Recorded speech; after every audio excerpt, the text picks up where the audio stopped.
लाइबा अब्बासी और आप देख रहे हैं देसी टीवी यूएसए पर मेरा शो जिसका नाम है cricket capsules by Laiba Abbasi. ये एक ऐसा शो है जिसके क्रिकेट के एपिसोड्स रोज ऑन एयर होते हैं और इसके एक एपिसोड में पूरी दुनिया में जितनी भी क्रिकेट होती है वो समराइज करके मैं आप लोगों के सामने पेश करती हूँ and you surely don't want to miss out on each and every episode. तो उसके लिए जरूरी क्या है कि आप इस यूट्यूब चैनल को सब्सक्राइब कर लें और साथ ही साथ उसके साथ जो बेल आइकॉन होता है उसको प्रेस कर दें so that you can never miss any video from us. ठीक है, साथ ही साथ आप लोगों के कन्वीनियंस के लिए मैंने नीचे टाइम चैप्टर्स दे दिए, जो भी आपको जिस भी अपडेट के बारे में जानना हो आप नीचे टाइम चैप्टर्स को क्लिक करके देख सकते हैं। सबसे पहले तो अगर बात की जाए आप आप लोग सोचते होंगे कि यार ये कैसी होस्ट है जो एक ही बात रोज हर एक एपिसोड में करती है, ये क्या मतलब हो रहा है। तो भाई सिर्फ आप लोग थोड़ी ही मेरे नए आने वाले सब्सक्राइबर्स भी हैं तो उनको भी तो थोड़ी सी आपको इन्फॉर्मेशन देनी है कि अगर इफ दे न्यू, जिस तरह से एक स्कूल में एक क्लास में नया बच्चा आता है तो आप उसको सारे स्कूल का सिस्टम दोबारा से रिपीट करके बताते हैं, उसी तरह से मैं अपने नए सब्सक्राइबर्स को अपने शो की हिस्ट्री के बारे में बताती हूँ कि बेसिकली ये स्टार्ट कैसे हुआ, इसका पर्पस क्या है और उनको क्यों ये शो देखना चाहिए। तो ये कुछ फैक्टर्स होते हैं, कुछ आपके गोल्स होते हैं जो आपको डिफाइन करने पड़ते हैं बार बार नए आने वाले के लिए। सबसे पहले तो आज की वीडियो में हम पाकिस्तान क्रिकेट को कवर करेंगे, आईपीएल की मुंबई इंडियंस की टीम में क्या तमाशे हो रहे हैं उसको कवर करेंगे और बांग्लादेश वर्सेस श्रीलंका का टेस्ट मैच कवर करेंगे जो कि पहला टेस्ट मैच था। ठीक है जी, सबसे पहले बात करते हैं कि पाकिस्तान के क्रिकेट में क्या हो रहा है। यार आपको पता होगा, आप सबको पता होगा कि पाकिस्तान का जो है वो 39 मेंबर्स का जो है वो एक स्क्वाड अनाउंस हुआ था, एक कमेटी अनाउंस हुई थी and those players were supposed कि वो जो है काबुल जाके प्रैक्टिस करेंगे, army cadet and all that stuff. ठीक है ना, तो वहाँ पे कुछ ऐसे बड़े प्लेयर्स हैं जो अभी भी नहीं पहुंचे, जिस तरह से बाबर आजम है, जिस तरह से नसीम और बाकी भी, जिस तरह से इफ्तिखार अहमद है। तो ये जो प्लेयर्स थे ये उम्रा करने गए थे, ठीक है, मक्का मदीना में, और एक्सपेक्टेड क्या डेट है इनके वापस आने की, वो है वेडनेसडे। ठीक है, वेडनेसडे को जो है ये लोग आ जाएंगे और ये भी अपनी उस कमेटी को जो है, जो इनका एक पूरा स्क्वाड बनाया गया है, उसको ज्वाइन कर लेंगे। लेकिन जितने प्लेयर्स जो है वो पहुंच गए हैं, जिसमें इमाद वसीम है, जिसमें मोहम्मद आमिर है, शाहीन जाफरी और बाकी भी प्लेयर्स, उनकी आज आपने एक पिक्चर देखी होगी जो बड़ी वायरल हो रही है। एबटाबाद के एक ब्यूटीफुल से वेदर में जो है वो उसको एंजॉय कर रहे हैं और कैंप भी हो रहा है, बड़े मजे का जो है सारा एनवायरनमेंट बना हुआ है। अब अनफॉर्चुनेटली उधर मसला क्या है, उधर मसला ये है कि वहाँ पे मीडिया अलाउ नहीं है। ठीक है, वहाँ पे बिल्कुल भी मीडिया अलाउ नहीं है, कोई भी पिक्चर्स वगैरह, तो जो आप प्लेयर्स खुद ही पिक्चर्स लेके अपलोड करें आप सिर्फ वही देख सकते हो और कुछ भी आप कवरेज जो है उसकी नहीं देख सकते। और एक तरह से अच्छा भी है, थोड़ा सा उनको पर्सनल स्पेस, पर्सनल टाइम भी मिल जाएगा। तो ये जो है अपडेट है। और ये जो आपको बताती चलूँ, ये जो पूरा आर्मी का अंडर जो एक प्रैक्टिसिंग की कैंप है ये 8 अप्रैल तक जो है वो जारी रहेगी। उसके बाद जो है वो प्लेयर्स को फ्री कर दिया जाएगा। और जो लेटेस्ट है, जिनको नहीं पता, वो 2016 में हुआ था।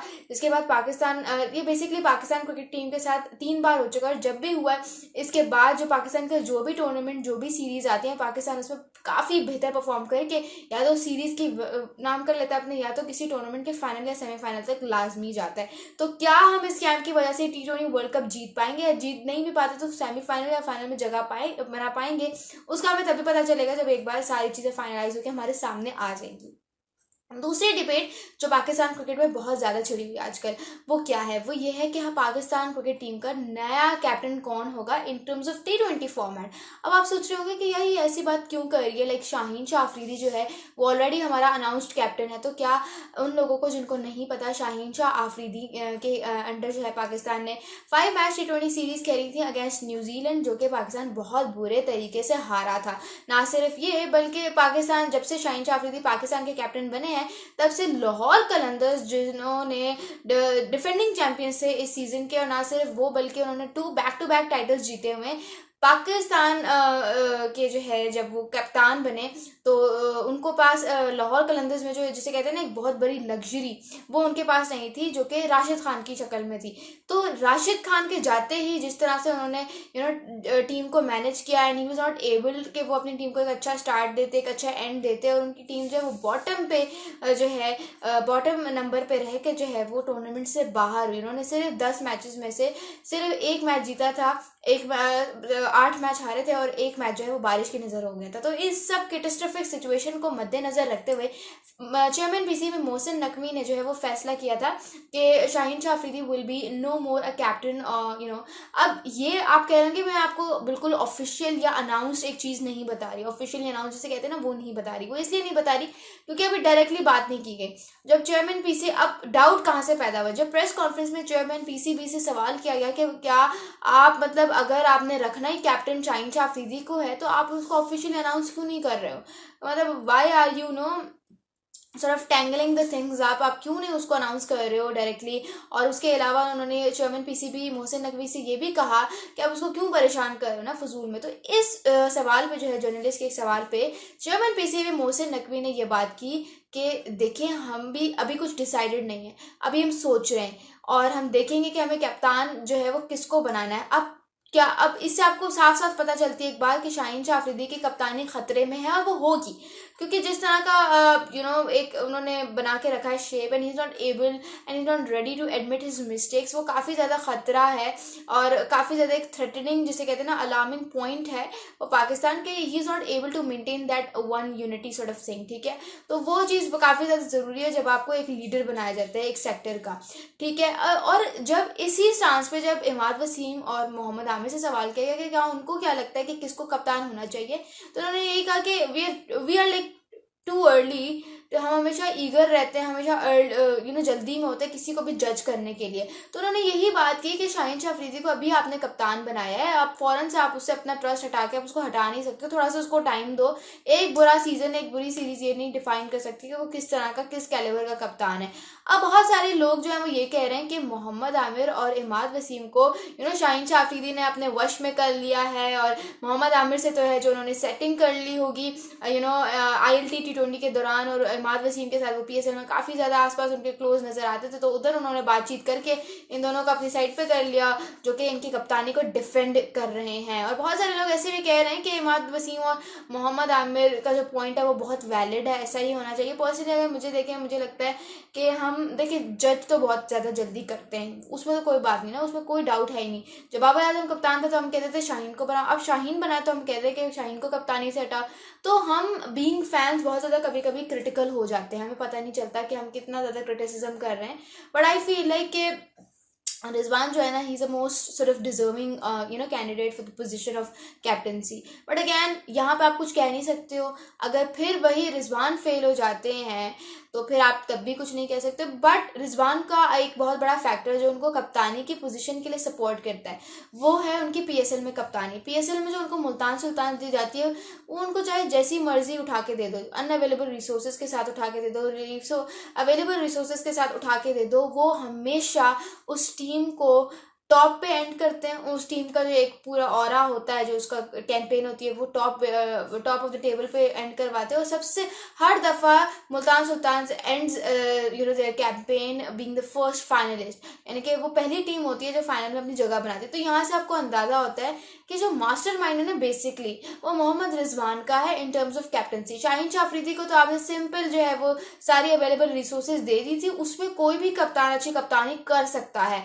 But when it comes to technical and smart captaincy, then the first choice has always got to be Mohammad Rizwan. इस बात पे आप लोगों का क्या रद्द अमल है, do tell me in the comments below. अब कप्तान कौन होगा कुछ नहीं पता, but this is how it is.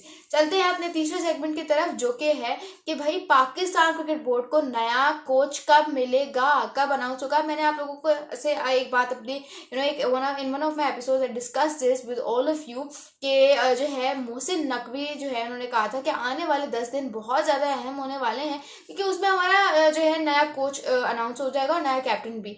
लेकिन नया कैप्टन का तो पता ही नहीं है, नया कोच भी नहीं मिल रहा। अब Luke Ronchi is that one particular player जिसका नाम सामने आ रहा है for the designation of head coach of Pakistan cricket team. अब इसको पाकिस्तान ने पिछले साल भी जो है वो अप्रोच किया। Luke Ronchi actually rejected the offer of Pakistan head coach. फिर उसके बाद उनको जो है ग्रांट ब्रैडबर्न को जो है वो अपॉइंट किया गया था as head coach of Pakistan team. अब इस साल उनको फिर से बुलाया गया, उनसे कहा गया है पिछले साल हुआ ये था कि न्यूजीलैंड क्रिकेट बोर्ड ने एक तो उनकी पोस्ट बढ़ा दी थी, यानी कि उसको असिस्टेंट हेड कोच भी बना दिया था, और सॉरी असिस्टेंट कोच भी बना दिया था और उनकी सैलरी में भी इजाफा कर दिया था, जिसकी वजह से ल्यूक रॉन्के ने पाकिस्तान क्रिकेट बोर्ड को मना कर दिया था। लेकिन इस साल क्या होने वाला है ये तो वक्त ही बताएगा। Luke Ronchi, if I tell you about a little bit about him, तो उन्होंने ना सिर्फ न्यूजीलैंड से बल्कि ऑस्ट्रेलिया से भी सीरीज खेली, सॉरी क्रिकेट खेली हुई है, और 5-6 उन्होंने आई गेस मोटे मोटे ओडीआई मैचेस खेले हुए जिसमें उन्होंने अच्छे खासे रन स्कोर किए हैं। तो मतलब वो अच्छे ज़बरदस्त प्लेयर है, माइलस्टोन्स उसके नाम है बहुत सारे। और इस्लामाबाद यूनाइटेड के लिए उसने 3 सीजन खेले, 2018, 2019 और 2020 का।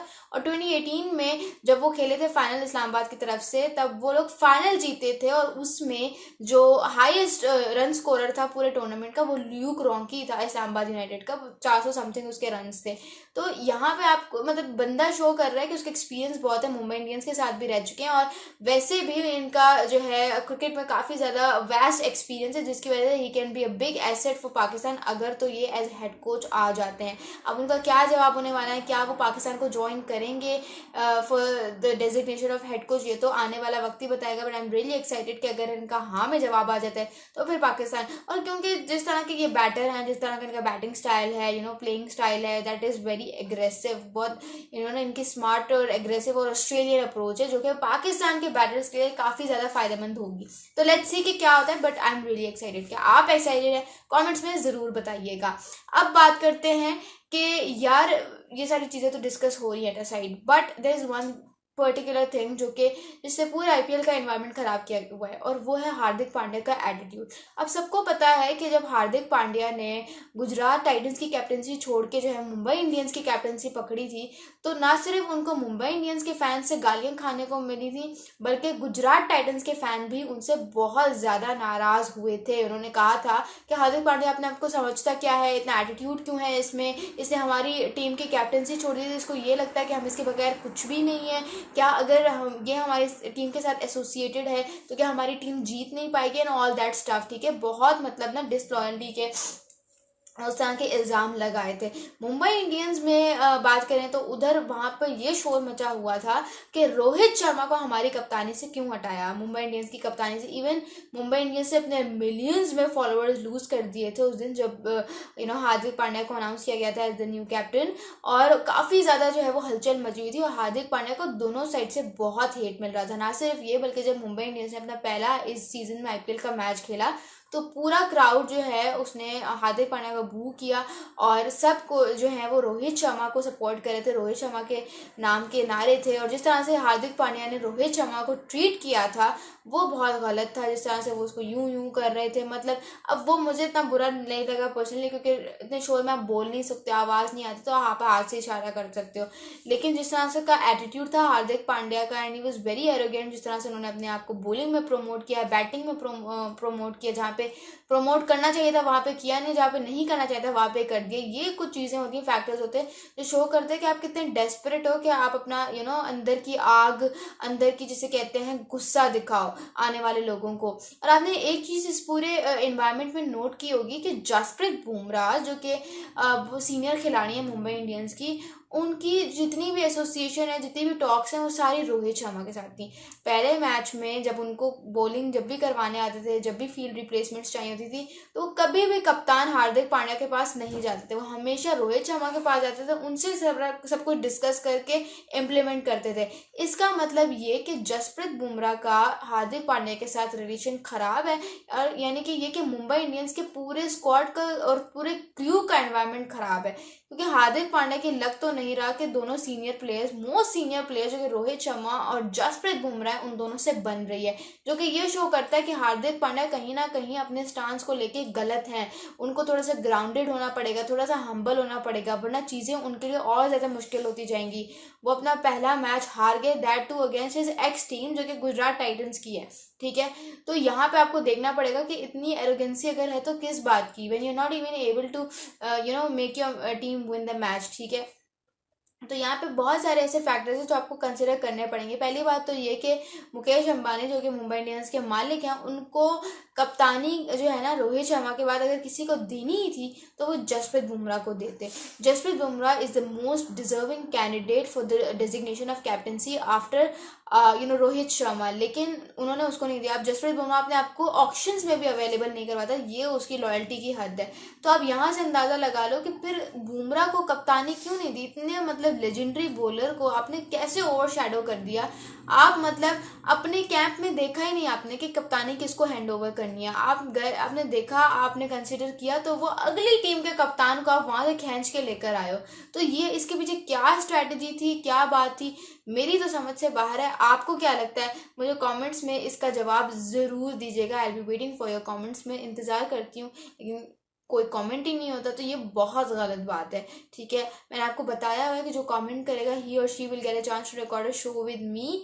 ठीक है, तो यहाँ पे आप थोड़ा सा बहुत कर दिया करें कॉपरेट, बाकी कॉपरेट मैं कर दिया करूँगी। चलते हैं, आज हमारी वीडियो का यहीं पे एंड होता है। Thank you so much. This is Laiba Abbasi signing off.